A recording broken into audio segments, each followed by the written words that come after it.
Was there a moment where you said, "I've got to do this"? Because it seems like you had always been involved with some kind of combat Yeah, related sport. I didn't play football or basketball, baseball, anything like that. I only played like 1 year of football. I didn't really dig that type of team sports. Um, so I started boxing very early. I started boxing when I was like 7 years old. Then I started taking some Krav Maga and some Aikido martial arts when I was 10.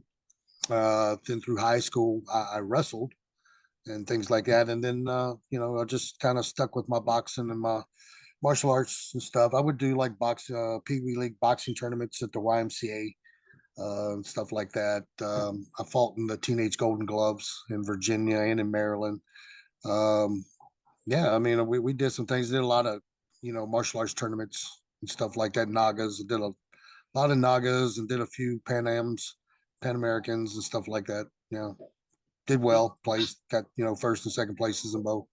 So, Were you thinking about going pro? Was that something you were thinking about before making the switch over to no, wrestling? well, like I said, back when I came up, I was born in '69, so I grew up in the '70s and '80s, so we were, we weren't a rich family or anything like that. We had everything we needed. So our mentality then was to, you're just going to do what everybody else does. You just might do a different job. We're going to graduate high school. You may or may not get married, but you're going to either go to work and, which I did. I went into work as a pipe welder. Uh, just out of high, I actually started pipe welding while I was in high school and kind of carried it on after I literally graduated, but my wrestling career did too. So I didn't weld very long, outside of my high school years. But yeah, I mean, that was our thinking back then. Who would have thought? I mean, I was the only one in my family who watched wrestling, so I never really figured that I would ever get into it. It was something that I was like, damn, I would like to do something like that. I bet that's fun. I bet that's challenging and things like that, But it was never a thought of, okay, I got to track this down. I got to research. I got to find out where to go, how to do this or anything. It just Is kind of fell in my lap. Yeah. There was a Yeah. guy local in my town named Doug Ward, Doug Gibson, Marvin Ward, I think that is his real name. But he owned his own little wrestling show. He did some jobs for I think WCW back when they first went on TBS, and he was trained by Ivan Koloff. But back then, those guys were trained to be jobbers. That's back when we had jobbers. Yeah. So he was a jobber, and but he did really well and stuff like that. And I think the situation is he was too small for the new TV that they had just pulled out. The World Championship Wrestling. Hmm. So they offered him a referee spot, and he turned that down. So he came back home and he opened up his own wrestling organization. But while he was working out there, the guy really got smartened up, about promoting and stuff. So he ran amazing shows wherever he ran, and he ran them in my hometown and stuff. So one weekend, I'm at the gym just working out, and the Road Warriors came in, and the Rock and Roll Express came in. Tim Horner.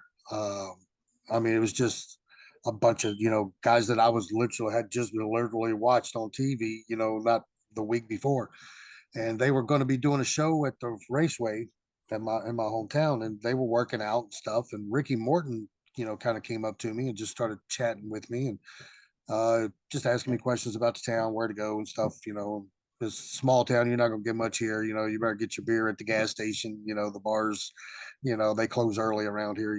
So it was that kind of thing. So we just kind of he invited me to the show. Went down and we just kind of hung out the whole time and talked and bullshitted. And I dipped Copenhagen, and Road Warrior Hawk came in, and he was as a brother. He goes, "I would, man, could I please have one, a dip?" And I was like, "Yeah, sure." So I gave him my can, and he took the whole damn can in his mouth. He like three fingered it and put it in, and just filled his whole mouth up with it. Said I saved his life, and that tapped me on the shoulder. Good. Good. So I came back to the next day. Went to the next shows with them. They were doing like a 3-day run in the area, and So I went back up there, hung out with Ricky and stuff, and he came back to the dressing room, and he's like, "I was hoping you were going to be here," and he handed me a container. That's like 12, Mhm. cans. He's like, "You saved my life. I got to pay you back," and all this stuff. Ricky gave me his card, and I hadn't didn't think much about it. I mean, I was still doing my martial arts and that kind of stuff. I wasn't really planning on being a wrestler. I thought it was cool hanging out and stuff like Yeah. that.